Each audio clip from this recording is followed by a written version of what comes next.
حضرت عبداللہ ابن عمر ایک اونٹنی پہ بیٹھے تھے. اونٹنی بڑی پیاری لگی, بڑی خوبصورت تھی, بڑی بہترین تھی, بڑی صاف ستھری تھی. تو 2-3 دفعہ اپنے غلام سے کہا, یار بڑی پیاری ہے, بڑی خوبصورت ہے, دیکھو اس کا چلنے کا انداز کتنا نرالا ہے. آج کل بھی ڈرائیور گاڑی چلاتے ہیں تو کہتے ہیں بڑی ہلکی پھلکی ہے جی, بریکیں بھی بڑی ٹھیک ہیں جی اس کی, فلاں معاملہ بھی اس کا بڑا صحیح ہے. وہ اتنی پسند آئی اونٹنی تو اونٹنی سے اترتے ہی فوراً کہنے لگی اس کو نشان لگا کے قربانی کے جانوروں میں چھوڑ دو, یہ زیادہ پیاری ہے, اسے رب کے رستے میں خیرات کریں گے. کیوں؟ ایک باریک نقطہ صوفیاء نے بیان کیا ہے. اللہ کے نیک بندے کہتے ہیں کسی جگہ بھی تمہارا دل اللہ رسول کے مقابلے میں الجھنا نہیں چاہیے. کوئی ایسی چیز جو رکاوٹ بن رہی ہو, رکاوٹ کیا کہتے ہیں, کچرا آ گیا ہے, اس کچرے کو لوگ ٹھیک نہیں کرتے, کہتے نکال دو تاکہ معاملہ صحیح رہے. ایک چھوٹا سا باریک سا ہلکا سا دھاگے کی طرح کا ایک ٹکڑا اگر کسی وقت گوشت کا آپ کے دانت میں الجھ جائے نا, وہ سارا ذائقہ تباہ کر دیتا ہے.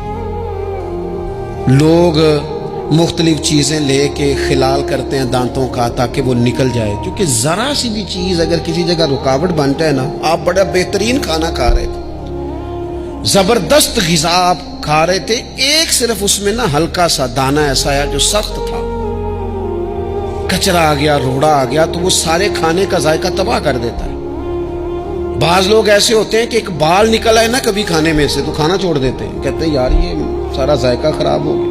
ہمارے ساتھ یہ ہوا ہے, یہ تو ہے نا دنیاوی معاملات, اسی طرح کا مسئلہ روحانی زندگی میں ہوتا ہے.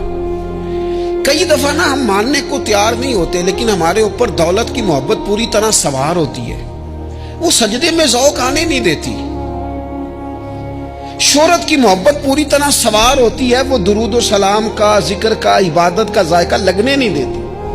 وہ جو کہا تھا نا والذین آمنوا اشد حبا للہ, ایمان والے سب سے بڑھ کر اللہ سے پیار کرتے ہیں, سب سے بڑھ کر رسول اللہ صلی اللہ علیہ وسلم سے محبت کرتے ہیں. کیوں کہا گیا تھا؟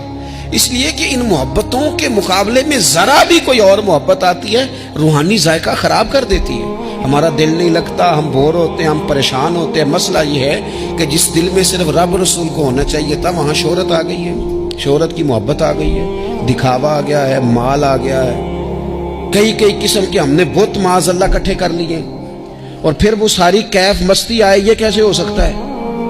حضرت عبداللہ ابن عمر رضی اللہ تعالیٰ عنہ کے پاس ایک گدھا تھا. ہم پنجابی میں تو کہا کرتے تھے کہ بڑا ساؤ جانور ہے, بڑا دھیما ہے, بڑا اچھا ہے, سواری بھی کرتے تھے اس پہ, اس پر بوجھ بھی رکھتے تھے, اور بھی کئی کام, جانوروں کا چارہ بھی اس پہ رکھ کے لایا جاتا تھا. بہت سارے لوگ اس کی تعریف کرتے تھے کہ ظاہر ہے اس وقت یہ جانور ہر گھر کی ضرورت ہوتے تھے. لوگوں نے بڑی تعریف کی کہ جناب یہ گدھا بڑا اچھا ہے, بڑا عمدہ ہے. اب بعض چیزیں ایسی ہوتی ہیں جن سے دل لگ جاتا ہے. کچھ نوجوانوں نے گھروں میں بلی رکھی ہوتی ہے, گھوڑا رکھا ہوتا ہے, جانور رکھے ہوتے ہیں, ان کی پوری توجہ انہماک. ہم دیکھتے تھے دیہاتوں میں کہ بزرگ اگر کہیں چلے جاتے تھے سفر پہ تو وہاں سے بھی پیغام بھیجتے تھے کہ گائے کو چارہ ڈالا کہ نہیں, بھینس کو نکالا کہ نہیں, تم نے باڑے سے دھوپ چھاؤں کا خیال کیا کہ نہیں. وہ چیز ذہن میں آ جاتی تھی. حضرت عبداللہ ابن عمر رضی اللہ تعالیٰ عنہ, وہ گدھا کیونکہ بڑا پیارا تھا, بڑا اچھا جانور تھا, اور بڑے کام کرتا تھا, بہت سارے معاملات گھر کے اور کھیتی باڑی کے اس کے ذمے تھے. تو گھر والے بھی کہتے کہ اس جانور کی وجہ سے بڑی خیر ہے, بڑے کام ہو جاتے ہیں. آپ کا بھی خیال تھا.